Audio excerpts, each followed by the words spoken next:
Good afternoon. As most of you know, I'm John Akers, and I've brought you here together today because I would like to do a heavy-duty truck comparison.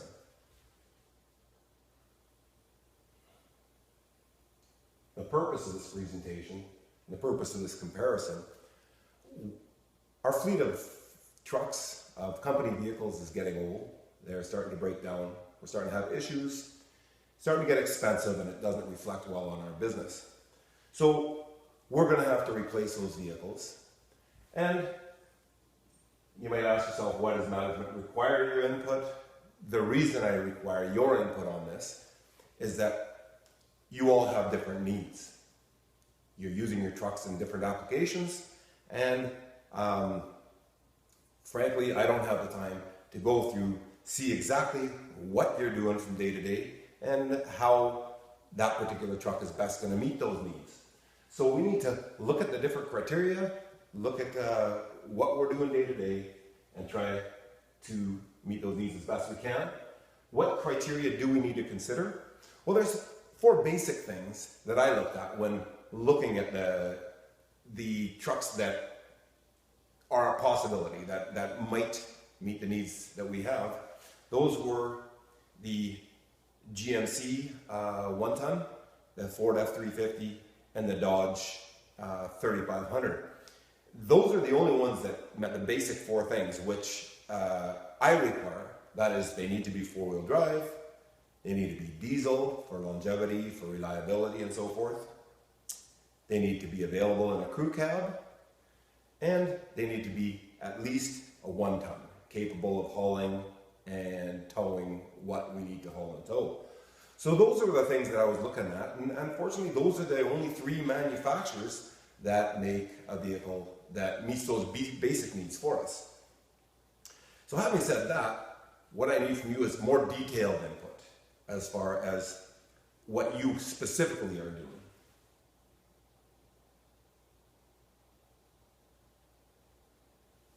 The things that we have to consider, of course, we are a business. It's all about the almighty buck. And so the cost comparison is the number one, the biggest factor. And the cost comparison goes beyond just the sticker price.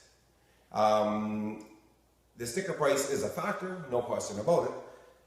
But when you break down the cost of a vehicle during the 6 or 7 years that we keep a vehicle, things like maintenance, running costs, resale value, hauling and towing savings, they all enter into it. When I talk about lifetime maintenance and running costs, let's just look at that for a second. As far as the biggest running cost, comes right off the top of my head, is fuel consumption.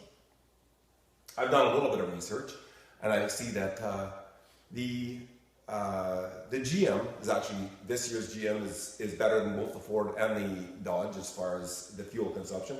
It's getting about 1.5 kilometers per liter better than either of its competitors.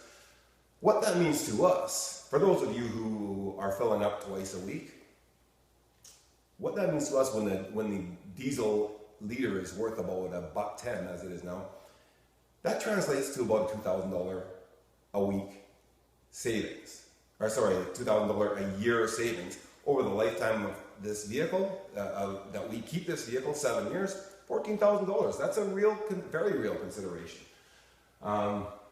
Resale values, that's a harder one to judge.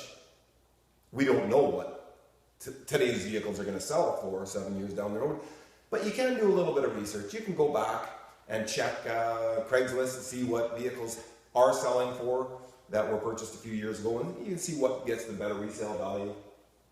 Hauling and towing savings, that's quite a considerable one again. Those of us who are driving heavy-duty vehicles and can haul our own equipment around the job site, who can haul our own tools and so forth, we have a substantial cost savings with that. When we have to outsource to somebody else to haul a piece of equipment from one site to another, it gets expensive and it adds up. These are all considerations that I want you people to take into consideration when looking at the vehicle that would best suit you. Another source, and a good source, is AutoGuide. I spent some time online looking at AutoGuide, It's a website that's dedicated specifically to doing unbiased comparisons of all the newer vehicles that are on the market. They do take into consideration a lot of factors that don't really affect us, such as the aesthetics of the vehicle, how nice they are to drive, how comfortable the seats are, sight lines, the gauge cluster, how well laid out they are, all of these factors, how good the stereo is that comes with them. Those are all nice things to consider, but they don't affect our bottom line as much as those few points that I mentioned earlier. So if you find that you do an analysis of two vehicles and it's a toss-up, sure, take those other factors into consideration. But as far as your basic decision-making process, those are less important. But AutoGuide will give you the straight goods as far as how well a vehicle tows, how they are, not only on fuel consumption when you're driving on the highway, but fuel consumption when you have a full load. Much of our time is spent fully loaded. Those are very real factors to consider. Aesthetics, we need you to set your personal biases, your personal tastes, your personal past preferences aside. And I know that's a difficult thing to do. We all have our preferences, and we all want to like what we're driving, and we all want to feel like our ride looks good. You need to try to set that aside. Those are the least important factors here, all right? So moving on, and in conclusion, once again, I need you to come up with your own conclusions. Only you can do that, and I need you to take the time to do it. If you break out a couple of hours out of your day, spend the time and do the research, that is going to pay itself back many times over. Secondly, remember, cost is more than just the sticker price. Do a full-scale analysis of each of those factors. And thirdly, please try to set your personal preferences aside. Be unbiased. All right? Thank you for your time, and have a nice day.